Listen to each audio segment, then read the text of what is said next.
வணக்கம் TamilVetrilaiSamayal போல வாங்க நம்மளோட சேனலை நீங்கள் ஃபர்ஸ்ட் டைமாக பார்க்குறீங்க அப்படின்னா சப்ஸ்கிரைப் பண்ணுங்கள் பெல் ஐக்கானை கிளிக் பண்ணுங்கள் ஆல் பட்டனையும் செலக்ட் பண்ணி விட்டுருங்க ஃப்ரெண்ட்ஸ் அப்போ தான் நான் தினம் போடுற வீடியோ உங்களுக்கு நோட்டிஃபிகேஷனில் வரும் வாங்க வீடியோக்குள்ளே போகலாம் இன்றைக்கி நம்ம ஒரு சூப்பரான வடை ரெசிபி பார்க்க போகிறோம் என்ன அப்படின்னா கிழங்கு வடை குச்சி கிழங்கு மரவள்ளி கிழங்கு அப்படின்னு சொல்லுவாங்க இந்த ரெசிபியை வச்சு தான் இன்றைக்கி இந்த கிழங்கு வச்சு தான் இன்றைக்கி வடை ரெசிபி பண்ண போகிறோம் அதில் என்னென்ன நன்மைகள் இருக்குது அப்படிங்கிறதையும் நம்ம தெரிஞ்சுக்கலாம் வாங்க வீடியோக்குள்ளே போகலாம் இது செய்கிறதுக்கு நான் 2 கிழங்கு எடுத்திருக்கேன் மீடியம் சைஸில் 2 கிழங்கு எடுத்திருக்கேன் இதை நல்லா மண் இருக்கனால நீங்கள் ஃபஸ்ட்டு ஒரு 1/4 மணி நேரம் போல் தண்ணியில் வச்சுருங்க அதே போல் புதுசாக பறிச்ச கிழங்கா அப்படின்னு கேட்டுட்டு நீங்கள் கடையில் வாங்குங்க அப்போ தான் டேஸ்ட் கொஞ்சம் கூட குறையாமல் நமக்கு நல்லா சூப்பராக இருக்கும் கருப்பாக இருந்தது அப்படின்னா அந்த கிழங்கை நீங்கள் குக் பண்ண வேண்டாம் கருப்பு இல்லாத கிழங்கா பார்த்து நீங்கள் வாங்கவும் செய்யுங்க வாங்கிட்டு அதை குக் பண்ணவும் செய்யுங்க கருப்போடு நீங்கள் குக் பண்ண வேண்டாம் இப்போ தோல் பாருங்கள் அழகாக அப்படியே உறிஞ்சு வரும் நமக்கு இந்த போல் வந்தது அப்படின்னா இதை மாவு கிழங்குன்னு சொல்லுவாங்க இப்படி இருந்தது அப்படின்னா கிழங்கு சீக்கிரமாக குக் ஆயிரும் நமக்கு இதை தோல் உரிச்சதுக்கப்புறமா லைட்டாக மண் இருக்கும் அதை நல்லா கழுவிட்டு தோல் காய் சீவதை நம்ம அதை சீவிக்கலாம் பெரிய ஹோலில் நான் சீவி எடுத்திருக்கேன் இதில் இருக்க நன்மைகள் இப்போ நம்ம பார்த்துக்கலாம் இதில் நிறைய நன்மைகள் இருக்குது கண் பார்வை திறன் இந்த கிழங்கு சாப்பிட்டோம் அப்படின்னா அதிகமாகும் இதில் விட்டமின் ஏ சத்து இதில் அதிகமாக இருக்கனால கண் பார்வைக்கு ரொம்பவே நல்லது அதே போல் வயிற்றில் இருக்க புழு அழியறதுக்கும் குடல் சுத்தமாகறதுக்கும் செரிமான சக்தி அதிகமாகறதுக்கும் இந்த கிழங்கு ரொம்பவே யூஸ்ஃபுல்லாக இருக்குது ஏன் அப்படின்னா இதில் அதிகப்படியான நார் சத்து இருக்கனால நமக்கு இது ரொம்பவே நல்லது இப்போ கிழங்கு நல்லா துருவியாச்சு அதை ஒரு பாத்திரத்தில் மாற்றினதுக்கப்புறமா ஒரு மிக்ஸி ஜாரில் அரைக்கிற பொருள் சேர்த்துக்கலாம் 2 கிராம்பு ஒரு 5-6 காஞ்ச மிளகாய் சேர்த்துக்கோங்க ஒரு சின்ன துண்டு இஞ்சி பொடுசாக கட் பண்ணிட்டு சேர்த்துக்கோங்க 1/2 ஸ்பூன் அளவு சோம்பு 4 ஸ்பூன் அளவு கடலைப்பருப்பை ஒரு 10 நிமிஷம் 10லேருந்து 1/4 மணி நேரம் போல் தண்ணியில் ஊற வச்சுருக்கேன் அதை லைட்டாக கொரகொரப்பாக அரைச்சி தண்ணி சேர்க்காமல் கொரகொரப்பாக அரைச்சி நம்ம உள்ளே சேர்த்தாச்சு கிழங்கோட இப்போ 2 பெரிய வெங்காயம் நல்லா பொடுசாக கட் பண்ணிட்டு உள்ளே சேர்த்தாச்சு கருவேப்பிலை மல்லி இலையும் நல்லா பொடுசாக கட் பண்ணி உள்ளே சேர்த்தாச்சு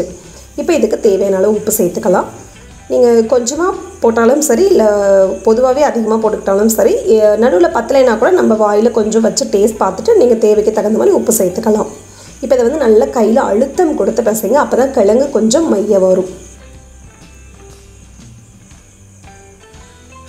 நல்லா பிசைஞ்சாச்சு பிசைஞ்சதுக்கப்புறமா 2 ஸ்பூன் அளவு கடலை மாவு சேர்த்துருக்கேன் கடலை மாவு சேர்த்துட்டு இதையும் சேர்த்து நல்லா கலந்து நம்ம பிசைஞ்சிக்கலாம்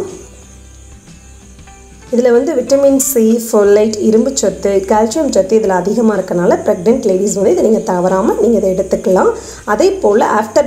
டெலிவரிக்கு அப்புறமா நீங்கள் பால் கொடுக்குற தாய்மாராக இருந்தீங்க அப்படின்னா இந்த கிழங்கு நீங்கள் எடுத்துக்கிட்டீங்க அப்படின்னா தாய்ப்பால் நல்லாவே சுரக்கும் 1 ஸ்பூன் அளவு அரிசி மாவு சேர்த்துட்டு அதுவும் நல்லா பிசைஞ்சிக்கலாம் நம்ம பிசைஞ்சிட்டு ஃபஸ்ட் உருண்டை போட்டு வச்சுக்கலாம் நம்ம அப்போ தான் தட்டி எண்ணெயில் போடுறதுக்கு நமக்கு ஈஸியாக இருக்கும்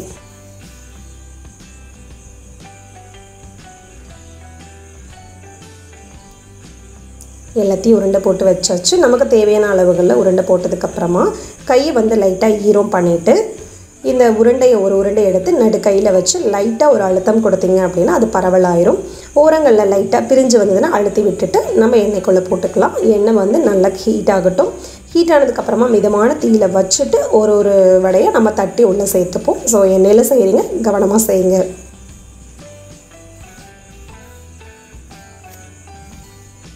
அவ்வளோதான் ஃப்ரெண்ட்ஸ் இதே போல் நம்மக்கிட்ட இருக்க உருண்டைகள் எல்லாத்தையும் நம்ம வடை போல் தட்டி எண்ணெயில் சேர்த்துடலாம் நல்லா அடுப்பை மிதமான தீயில் வச்சுட்டு நல்லா செவக்க வச்சு எடுத்துக்கலாம் முன்னாடி பின்னாடி நல்லா வேக வச்சு எடுத்துக்கலாம் கிழங்கு நம்ம பச்சையாக சேர்த்துருக்கனால ஸோ கொஞ்சம் வேக டைம் எடுக்கும் நமக்கு ஸோ அதனால் பார்த்து கவனமாக செய்யுங்க